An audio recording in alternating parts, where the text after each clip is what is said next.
You know, God provided a foundational interim pastor of this church in Ralph Jett, did He not?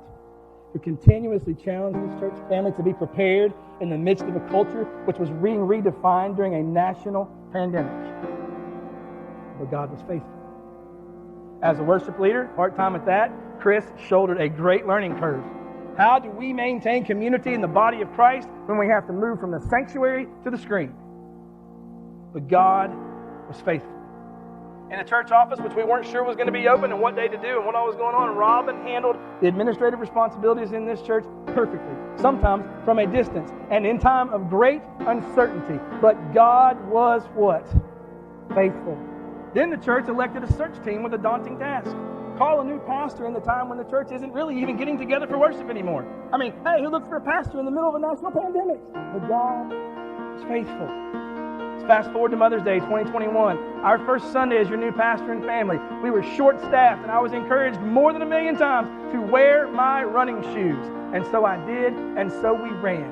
And God was faithful. Because of God's faithfulness and obedience to this people, we were able to retire a large debt in the midst of an uncertain economy without compromising any ministry in the life of the church. And God was what? The need for a new Sunday school class arose. And from an empty room to a you better get there early for a seat, God was faithful. Our children's ministry and our student ministry exploded because of faithful, sacrificial leadership when there was no ministry staff to help support it. Why? Because God was what? Faithful. Our transportation needs increased again and again, and God provided us with not one, but 2 new modes of transportation. One already paid off, the other drastically paid down in just a few weeks. God was what? Faithful. God led us not 1, but 2 new staff members.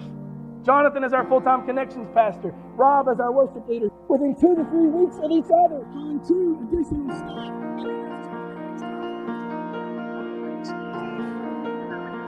Why? Because God is faithful. God has grown this church family in the last 15 months. Believe it or not, we have 43 new church members, 13 baby child dedications, and 9 baptisms with more to come. God has been faithful. But most importantly, He is just getting started.